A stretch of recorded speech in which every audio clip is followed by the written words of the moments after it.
If you've ever been to the horse races or visited a casino, you've likely wondered if someone somehow could invent a system for beating the odds. In this program, Professor Stephen Skiena from the State University of New York at Stony Brook introduces his ingenious mathematical modeling system for placing winning bets on the fast-paced game of High Ally. Thank you very much for that introduction and for the invitation to come to the Open University to talk. So basically, investing is often talked about like it's gambling. And gambling is something people are very interested in. I think that's why everybody is here. What I'd like to do today is to tell the story of a system that we built, a program we built to successfully gamble using mathematical techniques and computing techniques to bet on a sport called High Ally, which I'll talk about a little bit more. I don't know how many people have heard of it. It's a story I tell for a couple of reasons. I guess the biggest reason is I was invited to. One is that I find High Ally is a very interesting game. I think people will see why after I talk about it. Mathematical modeling is a very powerful technique that a lot of people don't understand very well. And I think this is a way we might be able to explain better how mathematical models really work and get built. And we'll talk a little bit about computer programming and some of the ideas that go on to building an interesting computer system. This whole system and project was done with several of my students at Stony Brook. Their names are listed here. So I led the project, but the students did actually a lot of the real work. So the story of this project goes back a long, long time, back to when I was in high school. In America, the big sport to get interested in if you like to gamble is a sport called American football. How many people are familiar with American football? Okay. When I was in high school, I wrote a program that was a very simple program to try to predict the results of football games. I would figure out how many points a team scored and how many points it gave up. The team that gave up less points and scored more points would probably be the winner. And so by building this model, I was able to come up with a program that very easily, it was a simple program, but it was able to predict the winner about 65% of the times. And this was very exciting. This is a picture of me back in high school. Back then, it was very exciting for a high school kid to program a computer. Now, every high school kid programs a computer, but back then it was exciting. And so I got a column in the local newspaper every week, predicting the results of the games. And I learned two things from this that are important to take away. The first is that a very simple model can indeed predict things. Again, we predicted football games much better than by chance. But the second thing is more important. Mathematical models that are simple aren't usually good enough to help you win money. And so I took from this experience was that if you wanted to win money, you had to build a much more sophisticated model. And during this time, I got interested in a sport called High Ally, which they played in Florida, in the southern part of the United States. And how many people here are familiar with High Ally at all? Raise your hands if you've ever heard of it. How many people have never heard of it? Okay, not a surprise.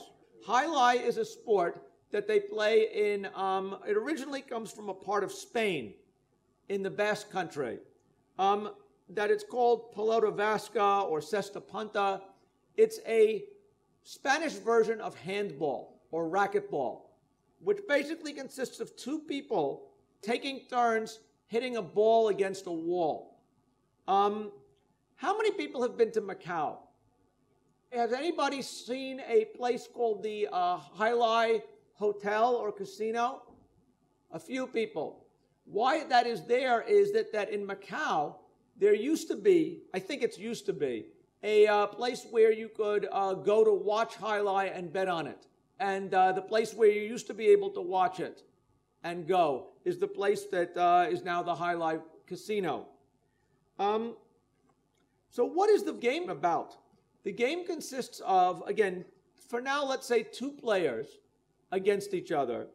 The players have a basket attached to one of their arms, and they take turns trying to catch the ball in the basket and throw the ball all the way to a wall. So if this was a fronton, if this was a court for playing it, I'd be trying to catch the ball in my basket, throw it off in that direction, bounce it off the wall. The other player would try to catch it. And the first person to drop the ball loses the point. Any questions about it? People have a basic vision of what this is about. And it's a very interesting sport to watch because they use this very big basket and because the ball is very, very hard. The ball can travel amazingly fast. 180 miles per hour is, what is that in kilometers per hour? It's probably about, is that 300 kilometers per hour? So this can be very, very fast ball, and it's a very exciting sport to watch, I think. So if you ever get a chance, I encourage you to do so. Now, what makes it interesting from a mathematical modeling point of view are 2 things. One, the fact that you can bet on it. If you go to Florida in the United States, where Miami is, how many people have ever heard of Miami, Florida? You go visit Miami, you can go and watch highlight and bet on it. When I was writing the book and doing this project, it was also possible to bet on it in a few other places in the United States. But the other thing that's interesting about highlight is that despite the fact that it's just about a ball bouncing against a wall, there turns out to be some mathematical structure to it.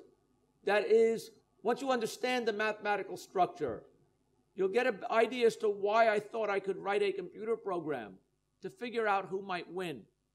It has to do with the scoring system, how they keep points to decide who's going to win this sport. As it was played in the United States, you do not have 2 players in each match. You really have 8 players in each match, 2 players of which play at a time. The way the scoring system works, I'll try to explain it, is that you would have 8 players playing, but they would be numbered 1 to 8. And the first 2 players, 1 and 2, would play each other. The winner of the point would keep playing. The loser would go to the end of the line and have to wait till everybody else plays before they get another turn. So the goal is to get 7 points. And the first one to get 7 points is the winner. Which do you think is the best number to have under this system? The players start out numbered 1 through 8. They're not in a line from 1 to 8. The first person to get 7 points wins. Who do you want to be if you're a highlight player to give your best chance of winning? The first or the second ones, right? Because you play at the beginning, right? You get to start getting points at the beginning. But if you're player number 8, you've got to wait till everybody else has played before you have a chance to start getting points. Does that make sense?